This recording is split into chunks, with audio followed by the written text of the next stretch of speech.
नमस्कार मित्रो, बऱ्याच लोकांचा हे विचारणं आहे, सर आमची जमीन भूसंपादनामध्ये गेली, रोडमध्ये गेली, तेव्हा जमिनीचा मोबदला मिळाला, पण त्या शेतात जी आंब्याची झाडं होती त्याचा मोबदला मिळताना बराच गोंधळ झाला. या बाबतीत कायदा काय म्हणतो तर आपण थोडक्यात बघूया. बघा, आंब्याच्या झाडाचा मोबदला देताना दोन गोष्टी पाहिल्या जातात. एक तर त्या सातबाऱ्यावर तुमच्या आंब्याच्या झाडाची नोंद होती का, आणि ती नोंद बरोबर तुमचा अमाऊंट जी काही किती झाडं होती ते सुद्धा लिहिलं होतं का, पहिली गोष्ट.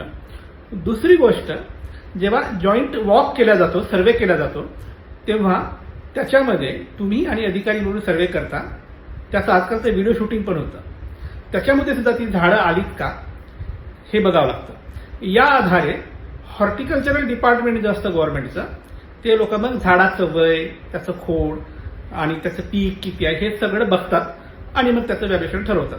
हे नॉर्मली काय रेंजमध्ये असतं, अगदी छोटी झाडं आहेत, रोपटी आहेत, तर साधारण त्यानुसार त्याला एक 1500 ते 2000 त्याची किंमत ठरते. इथून अगदी फुल ग्रोन झाड आहे, जो 25-30 वर्षाचं झाड आहे, पूर्ण झाड भरून आंबे लागतात असं फुल ग्रोन झाड आहे, असं जर फुल ग्रोन झाड असेल तर त्याची किंमत 18,000 ते 20,000 प्रति झाड ठरतं.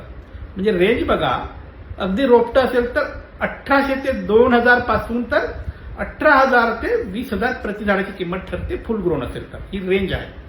आता ही झाली झाडाची किंमत. जर फुल ग्रोन झाड जात असेल तर एका झाडाची किंमत 18,000 ठरली आणि तेवढंच तुम्हाला नुकसान भरपाई, सॉलेटियम म्हणतात त्याला, ते ऍड केलं तर एका झाडाची किंमत झाली 18 प्लस तेवढी 18 धरलं तर 36,000. आणि मग ठरल्यापासून हातात मिळेपर्यंत जो काय इंटरेस्ट वगैरे आहे तो एक 7-8 हजाराचा कॅल्क्युलेट केला जातो. म्हणजे प्रति झाड तुम्हाला नुकसान भरपाई म्हणून साधारण 45,000 ते 50,000 एवढी किंमत मिळू शकते जर झाड फुल ग्रोन असेल तर. ही झाली रेंज. आता मग याप्रमाणे तुमच्या शेतात जेवढी झाडं होती जी सातबाऱ्यावर दिसतात त्याप्रमाणे नुकसान भरपाई मिळतं.